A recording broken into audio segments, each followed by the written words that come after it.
الحمد لله رب العالمين والعاقبة للمتقين والصلاة والسلام على سيدنا ونبينا محمد وعلى آله وصحبه أجمعين. اللهم أرنا الحق حقا وارزقنا اتباعه وأرنا الباطل باطلا وارزقنا اجتنابه. سبحانك لا علم لنا إلا ما علمتنا إنك أنت العليم الحكيم. وأشهد أن لا إله إلا الله وحده لا شريك له تعظيما لشأنه الذي خلق الموت والحياة ليبلوكم أيكم أحسن عملا الذي أرسل رسوله بالهدى ودين الحق ليظهره على الدين كله وكفى بالله شهيدا. محمد رسول الله صلى الله عليه وسلم. وأشهد أن سيدنا ونبينا محمدا عبده ورسوله قد بلغ الرسالة وأدى الأمانة ونصح الأمة. اللهم صل وسلم وبارك على سيدنا ونبينا محمد وعلى آله وصحبه أجمعين. أعوذ بالله من الشيطان الرجيم. فآمنوا بالله ورسوله والنور الذي أنزلنا والله بما تعملون خبير. وقال الله تبارك وتعالى قل إن كنتم تحبون الله فاتبعوني يحببكم الله ويغفر لكم ذنوبكم والله غفور رحيم. الحمد للہ رب العالمین. تمام تعریفیں اللہ رب العالمین کے لیے ہیں. اللہ تبارک و تعالیٰ کے فضل و کرم سے، اس کی توفیق سے اور اللہ رب العالمین کی بے پناہ نعمتوں کے ساتھ ہم آج اس مبارک گھڑی میں اور مبارک دن میں اللہ رب العالمین کے گھر میں حاضر ہوئے ہیں. اللہ تبارک و تعالیٰ ہمارے تمام اعمال صالحہ کو اپنی بارگاہ میں قبول فرما. اللہ رب العالمین نے ہماری اور آنے والے قیامت تک کے انسانوں کی کامیابی اپنے دین یعنی قرآن مجید اور اپنے نبی علیہ الصلاۃ والسلام کی اسوہ حسنہ کی اتباع میں رکھی. اللہم صلی وسلم وبارک علی سیدنا ونبینا محمد وعلی آلہ وصحبہ اجمعین. اس ماہ مبارک کے سلسلے میں ہماری نبی کریم صلی اللہ علیہ وسلم سے محبت و عقیدت اور آپ علیہ الصلاۃ والسلام جو دین لے کر آئے ہیں اس دین کو سیکھنے کے سلسلے میں جو ہم نے گزشتہ جمعوں میں نبی کریم صلی اللہ علیہ وسلم کے فضائل اور آپ کی معجزات اور آپ کو اللہ رب العالمین کے لیے اللہ رب العالمین نے جس مقصد کے لیے بھیجا اس کا ذکر فرمایا. اللہ رب العالمین نے نبی کریم صلی اللہ علیہ وسلم کو اور آپ کے علیہ الصلاۃ والسلام کی جو تعلیمات ہیں ان پر عمل کرنے کو مکمل ضابطہ حیات قرار دیا اور دنیا و آخرت کی کامیابی کا ذریعہ قرار دیا اور فرما دیا کہ جو اللہ رب العالمین سے محبت کرتا ہے، محبت کا دعویٰ کرتا ہے اور جو اللہ رب العالمین تک پہنچنے کا راستہ تلاش کرتا ہے وہ راستہ جو ہے محمد رسول اللہ صلی اللہ علیہ وسلم کا ہے. تو ہم پر یعنی امت پر نبی کریم صلی اللہ علیہ وسلم کے جو حقوق ہیں، سب سے پہلے اللہ کا بندہ اور اس کا رسول صلی اللہ علیہ وسلم ماننا کہ جو ہم اس چیز کی گواہی دیتے ہیں کہ وَأَشْهَدُ أَنَّ مُحَمَّدًا عَبْدُهُ وَرَسُولُهُ کہ محمد صلی اللہ علیہ وسلم اللہ رب العالمین کے بندے اور اس کے رسول ہیں، خاتم النبیین ہیں. اور اللہ رب العالمین نے اسی بات کو فرمایا فآمنوا باللہ ورسولہ والنور الذی انزلنا کہ تم اللہ پر، اس کے رسول پر ایمان لاؤ اور اس نور پر یعنی قرآن مجید جو نبی صلی اللہ علیہ وسلم تعلیمات لائے ہیں اس پر ایمان لاؤ. اور دوسری جگہ فرمایا قل یا ایھا الناس انی رسول اللہ الیکم جمیعا الذی لہ ملک السماوات والارض کہہ دیجئے اے لوگوں میں تم سب کی طرف اس اللہ کا رسول بنا کر بھیجا ہوں، اس اللہ کا رسول ہوں جو آسمانوں اور زمین کی سلطنت کا مالک ہے. انی رسول اللہ الیکم جمیعا.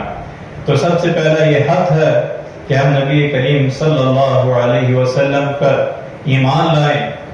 آپ کو اللہ کا بندہ اور اس کا رسول مانیں اور آپ پر اس طرح ایمان لائیں جس کے بارے میں آپ علیہ الصلاۃ والسلام نے فرمایا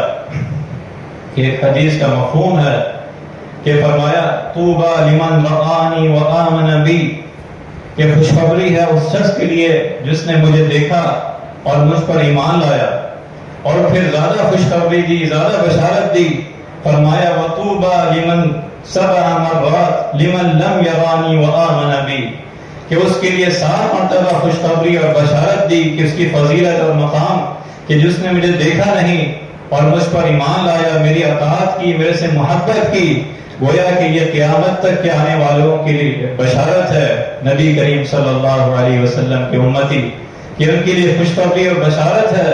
کہ جس نے غیب پر اللہ رب العالمین کی بتائے ہوئے اس پر ایمان لایا اور نبی صلی اللہ علیہ وسلم کو اللہ کا بندہ، اس کا رسول مانا، ان کی اطاعت کی، ان کے لیے آپ علیہ الصلوۃ نے خوشخبری دی اور فرمایا انما انا عبد فقولوا عبد اللہ ورسولہ، کہ میں ایک بندہ ہی ہوں، لہذا تم بھی مجھے اللہ کا بندہ، اس کے رسول کہو، عبد اللہ ورسولہ۔ تو سب سے پہلا یہ حق ہے کہ ہم نبی کریم صلی اللہ علیہ وسلم پر ایمان لائیں، آپ کی جو اسوہ حسنہ ہے اس پر ایمان لائیں، اور آپ کی ضابطہ حیات کو، آپ کی اسوہ حسنہ کو مکمل رہنمائی تسلیم کریں۔ تو اللہ رب العالمین کے نبی علیہ السلام نے بشارت دی، ان کے لیے خوشخبری ہے۔ اور پھر دوسرا حق یہ ہے کہ نبی صلی اللہ علیہ وسلم کی تعظیم و توقیر کی جائے،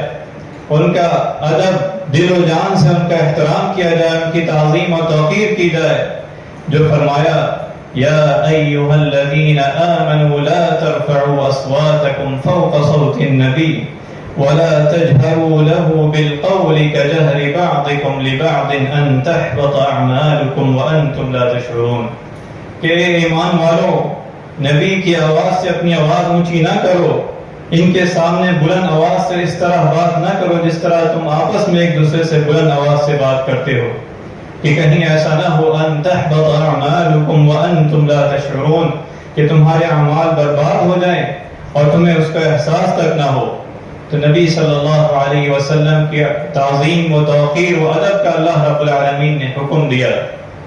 اور خود اللہ رب العالمین نے اپنے کلام میں اس کی عملی مثال ہمارے سامنے پیش فرمائی، کہ جہاں بھی آپ علیہ السلام کو مخاطب فرمایا اور یہ کہہ کر مخاطب فرمایا یا ایھا النبی، یا ایھا المزمل، یا ایھا المدثر، تو یہ اللہ رب العالمین نے نبی صلی اللہ علیہ وسلم کی تعظیم و توقیر و ادب کا خود ہمیں اپنے کلام اللہ میں اس کی مثال پیش فرمائی۔ اور اسی طرح آپ علیہ السلام کے صحابہ کرام رضی اللہ عنہم اجمعین نے عملی طور پر ہمیں یہ ثابت کیا کہ حضرت عمر رضی اللہ عنہ فرماتے ہیں کہ حضرت ابن زبیر رضی اللہ عنہ کہتے ہیں کہ اس آیت کے نازل ہونے کے بعد حضرت عمر رضی اللہ عنہ نبی کریم صلی اللہ علیہ وسلم سے اس قدر اپنی آواز کو پس رکھتے کہ گویا آپ صلی اللہ علیہ وسلم سے کوئی بات دوبارہ پوچھتے کہ کیا کہا۔ تو اس طرح آپ علیہ السلام کے صحابہ نے اس آیت کے حوالے سے آپ کی تعظیم و توقیر ادب کا عملی نمونہ ہمارے سامنے پیش کیا۔ اور ایک صحابی کی مثال آتی ہے حضرت ثابت بن قیس رضی اللہ عنہ، جن کی آواز فرمایا کہ ان کی فطری طور پر ان کی آواز بلند تھی، تو وہ جب یہ آیت نازل ہوئی تو وہ غمگین ہو گئے اور نبی صلی اللہ علیہ وسلم کی مجلس سے کنارہ کشی کر لی، آپ کی مجلس میں نہ آنے لگے۔ تو جو ان کے پڑوسی تھے حضرت سعد بن معاذ رضی اللہ عنہ کے بارے میں آتا ہے، تو نبی صلی اللہ علیہ وسلم نے انہیں کہا یا کسی اور صحابی کو کہا کہ فلاں صحابی حضرت ثابت بن قیس رضی اللہ عنہ وہ کہاں ہیں، ان کے بارے میں پوچھا جائے۔ تو جب پوچھا گیا اور انہیں گھر میں پائے، وہ اپنے گھر میں موجود تھے اور پریشان تھے کہ اللہ رب العالمین کا یہ حکم آیا ہے کہ لا ترفعوا اصواتکم فوق صوت النبی، کہ نبی صلی اللہ علیہ وسلم سے اپنی آوازوں کو اونچا مت کرو کہ کہیں تمہارے اعمال جو ہیں وہ غلط ہو جائیں، ان تحبط اعمالکم۔ تو اس وجہ سے میں پریشان ہوں، آپ کی تعظیم و توقیر میں میرے سے وہ ہوئی ہے، میں پریشان ہوں، اس وجہ سے میں آپ علیہ السلام کی مجلس میں نہیں آتا کہ میری آواز جو ہے وہ اونچی ہے اور میرے اعمال جو ہیں وہ غلط ہو گئے ہیں۔ تو جب آپ صلی اللہ علیہ وسلم کو انہوں نے آ کے بتایا، خبر دی کہ یہ معاملہ ہے، اس وجہ سے یہ صحابی آپ کی مجلس میں نہیں آ رہے، تو اللہ کے رسول صلی اللہ علیہ وسلم نے بتایا کہ انہیں بلائیں، انہیں خوشخبری دیں کہ آپ ان نافرمان والوں میں سے نہیں ہیں یا ان اونچی آواز کرنے والوں میں سے نہیں ہیں، بلکہ آپ جنت والوں میں سے ہیں۔ آپ نے انہیں خوشخبری دی۔ پھر آگے اللہ رب العالمین نے اگلی آیات میں فرمایا اولئک الذین امتحن اللہ قلوبہم للتقوی لہم مغفرۃ واجر عظیم، کہ اللہ رب العالمین نے انہیں بشارت بھی دی جو ادب کرتے ہیں، تعظیم کرتے ہیں، توقیر کرتے ہیں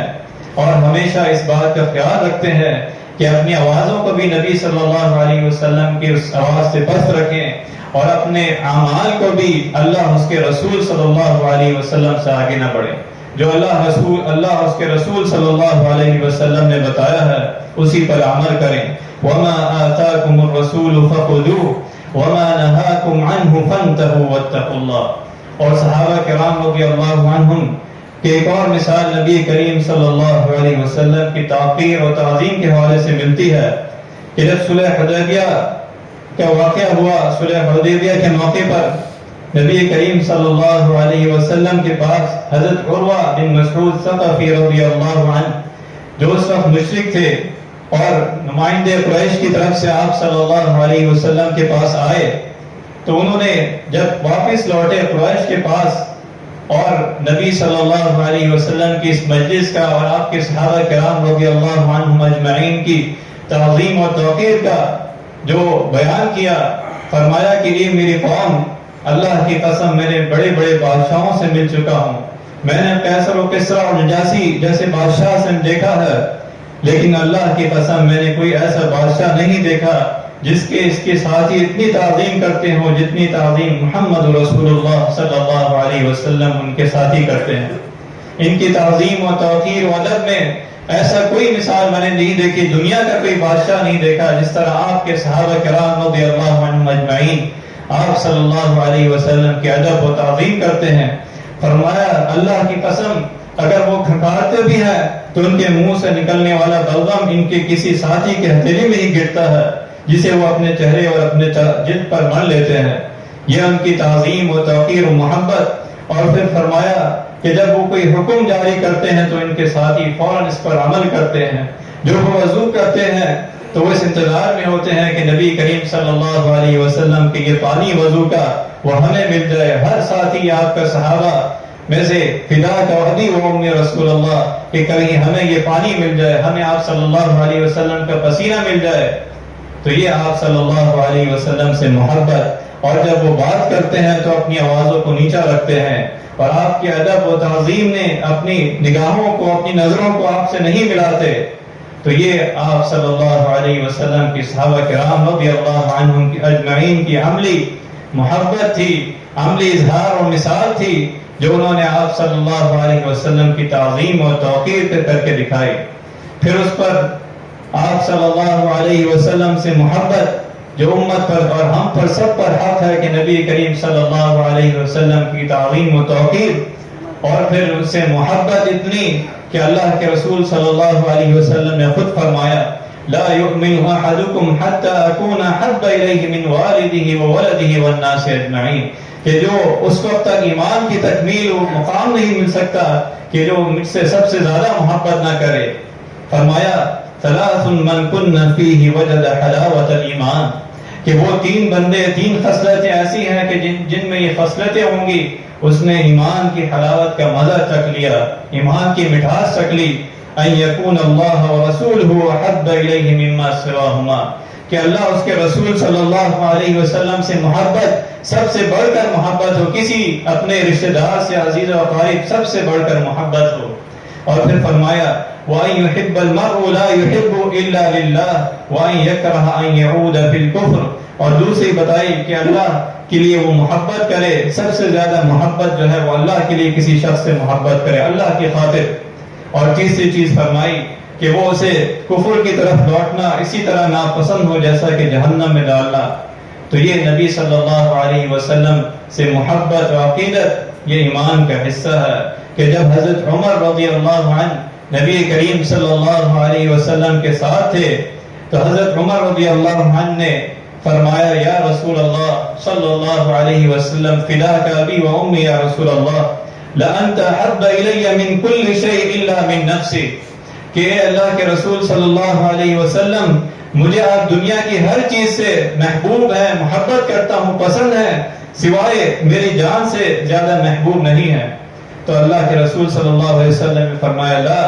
والذی نفسی بیدی، کہ نہیں، اس ذات کی قسم جس کے ہاتھ میں محمد رسول اللہ صلی اللہ علیہ وسلم کی جان ہے، میری جان ہے،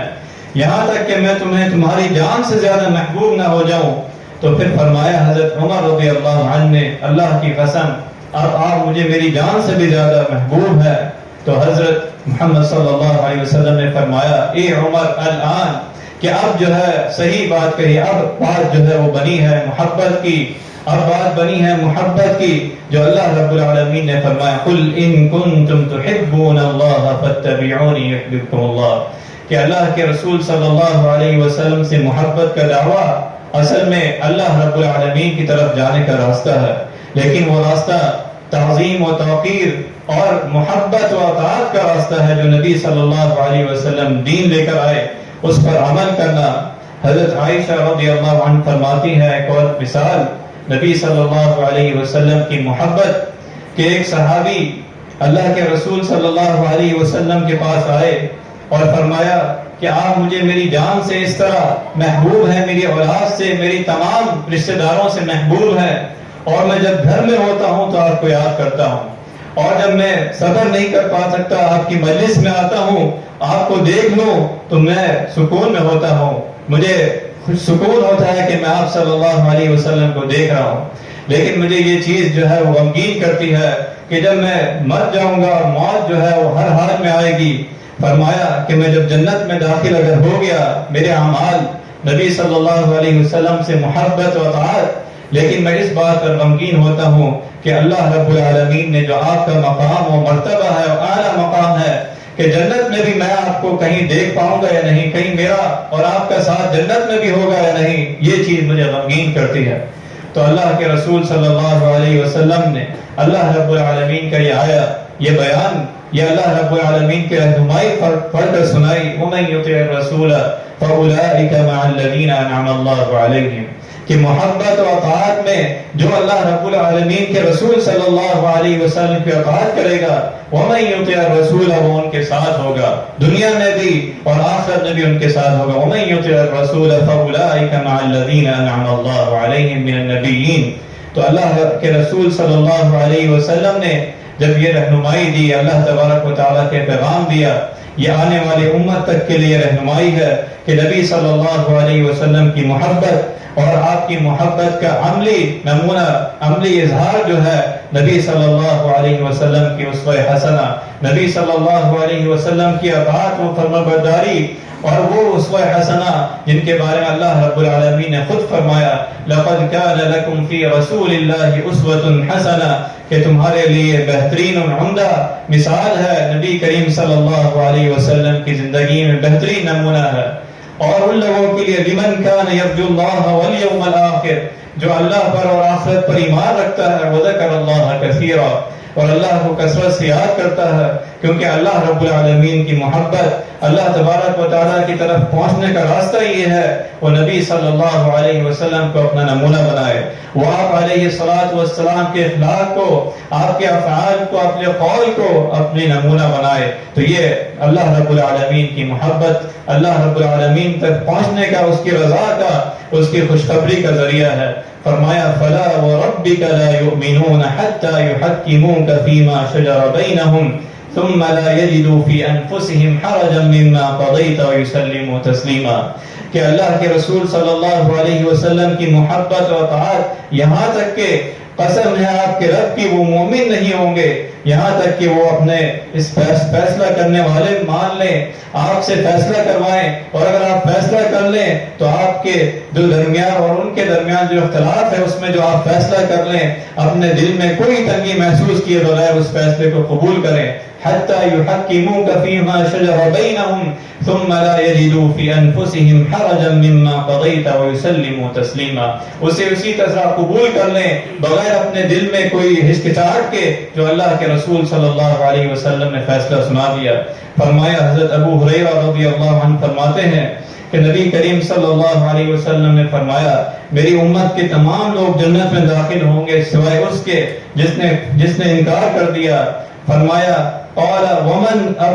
یأبى، قال فرمایا من اطاعنی دخل الجنہ، جس نے میری اطاعت کی وہ جنت میں ضرور داخل ہوگا. اور ومن عصانی فقد ابى، اور جس نے میری نافرمانی کی وہ اللہ رب العالمین کی پکڑ میں آئے گا، وہ نافرمان ہے، وہ یأبى ہے جس نے میری اطاعت نہ کی، میری تعلیمات پر عمل نہ کیا. تو حضرت عمر بن خطاب رضی اللہ عنہ بیان کرتے ہیں کہ ہم صحابہ کرام اور میری عملی مثال نبی صلی اللہ علیہ وسلم کی اطاعت و فرمانبرداری میں. فرمایا کہ جب یہ فرمان آپ صلی اللہ علیہ وسلم نے فرمایا کہ ان اللہ عز وجل ینہاکم ان تحلفوا بآبائکم، کہ بے شک اللہ رب العالمین تمہیں منع کرتا ہے کہ تم اپنے باپوں کی قسم کھاؤ. تو حضرت عمر رضی اللہ عنہ نے یہ حدیث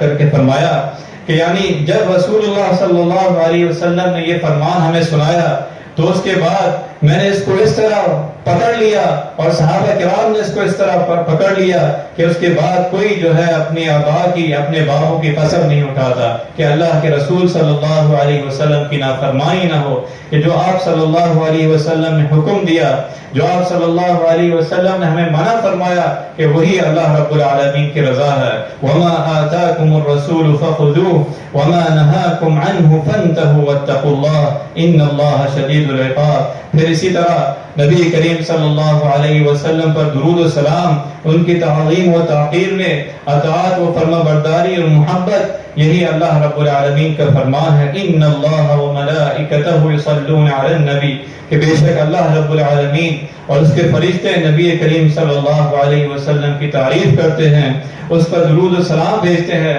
اور اہل ایمان کو بھی یہ حکم دیا کہ جو ان کو ماننے والے ہیں، جو ان سے محبت کرنے والے ہیں، وہ بھی نبی صلی اللہ علیہ وسلم کا جب ذکر آئے اور ان کی جب یاد آئے صبح و شام اللہ رب العالمین کے رسول صلی اللہ علیہ وسلم کی تعظیم میں، توقیر میں، محبت میں، اور انہیں یاد کریں. پوچھا گیا کہ ہم کس طرح درود بھیجیں، تو آپ علیہ الصلوۃ والسلام نے درود ابراہیمی فرمایا اللہم صلی علی محمد وعلی آل محمد الی آخر. اور فرمایا حضرت ابو ہریرہ رضی اللہ عنہ فرماتے ہیں من صلی علی واحدۃ صلی اللہ علیہ بها عشرہ، کہ جو مجھ پر ایک مرتبہ درود بھیجتا ہے اللہ رب العالمین اس پر 10 رحمت نازل فرماتے ہیں. اور دوسری حدیث میں فرمایا جو شخص مجھ پر ایک مرتبہ درود بھیجتا ہے اللہ تعالیٰ اس پر 10 رحمت نازل فرماتا ہے، اس کے 10 گناہ مٹا دیتا ہے اور اس کے 10 درجات کو بلند فرما دیتا ہے. اور صبح شام اللہ کے رسول صلی اللہ علیہ وسلم پر درود و سلام بھیجنا، فرمایا اسے قیامت کے دن میری شفاعت نصیب ہوگی جس نے یہ عمل کیا. ایک صحابی کو آپ صلی اللہ علیہ وسلم نے فرمایا کہ انہوں نے جب یہ کہا کہ میں اپنی دعا کا یہ حصہ آپ صلی اللہ علیہ وسلم پر درود بھیجتا ہوں اور کتنا حصہ آپ کے لیے میں مختص کروں، تو آپ صلی اللہ علیہ وسلم نے فرمایا فَإِن زِدْتَ، اگر بڑھایا فَهُوَ خَيْرٌ لَكَ، کہ تمہارے لیے بہتر ہوگا. 3 دفعہ یہی فرمایا کہ اگر بڑھایا تو تمہارے لیے خیر ہوگا. پھر فرمایا اگر میں اپنے درود پر ہی اپنی دعا کو، پوری دعا جو ہے اپنے درود میں ہی رکھوں، فرمایا تب آپ کی پریشانی دور کرنے کے لیے یہی کافی ہوگا، آپ کے گناہ اللہ رب العالمین معاف فرما دے گا. تو اہل ایمان کے لیے نبی صلی اللہ علیہ وسلم کی سیرت، آپ علیہ الصلوۃ والسلام کی تعظیم و توقیر، محبت، اور آپ علیہ الصلوۃ والسلام سے عقیدت و محبت کا راستہ یہ ہے کہ نبی صلی اللہ علیہ وسلم جو دین لے کر آئے ہیں، جو ذات حیات لے کر آئے ہیں، اس دین کو اپنی انفرادی اور اجتماعی زندگی میں نافذ کیا جائے. ایک سنت کو نبی صلی اللہ علیہ وسلم کی پکڑا جائے، اسے کوشش کی جائے کس طرح ہم اپنی زندگیوں میں، کس طرح صحابہ کرام رضی اللہ عنہم اجمعین نے عملی ہمیں ہمارے رہنمائی دی. اللہ تبارک و تعالی سے دعا ہے کہ جو کچھ سنا ہے اس پر عمل کرنے کی توفیق عطا فرما. اللہ رب العالمین ہماری زندگیوں کو نبی کریم صلی اللہ علیہ وسلم کے سنت کے مطابق بنا دے. وآخر دعوانا الحمدللہ.